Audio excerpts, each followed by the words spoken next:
Hello guys, nandito po tayo ngayon. Magpipick up na naman ng alaga kasi tapos na siya ng lesson ng around 7 p.m. So, nandito po tayo sa Park Avenue, Taiko na building. So, ito po yung building na tinitirhan namin. Ay, may kalapat eh. Cute ng kalapat. So, yan. O, diba? Gabing-gabi na. Hello. Hanggang ano to? Taas ng mga building dito.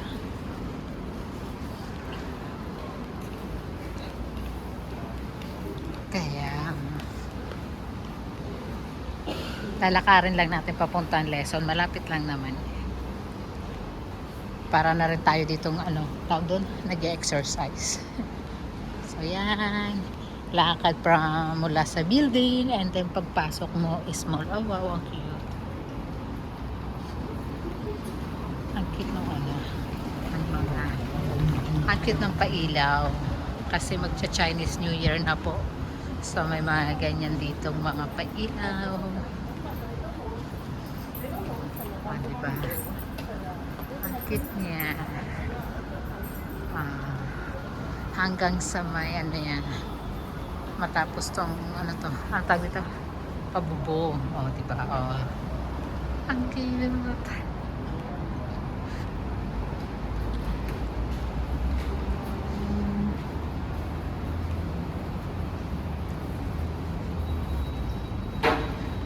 Tapos nito, guys, kasunod, loob na siya ng mall.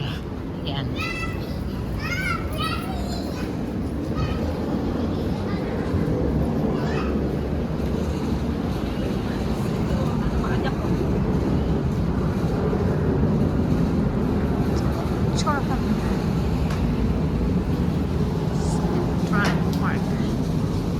So, ito na, mall na siya.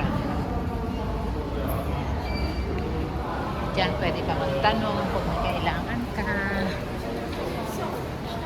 Nandito na tayo ngayon sa shopping mall. Easy. Napakarami ditong area na pwedeng kainan. Napakarami ditong pwedeng bilhan. Kung marami kang salapi, kung marami kang ayamanan, bili ka. At kung ikaw naman ay nabuburyo, manood ka dyan, may patibig ang Olympian, diba? Sa baba, nagsiset up na siya ng for Chinese New Year. Ayan, mga marathon sport, Uniqlo, and then sa taas may mga kainan. Ayan, sa baba, mga games area siya, guys. Ayan. Ito, Jordan. Ayan, Jordan. Chinese New Year. So, hanggang dito na lang, guys. And thank you.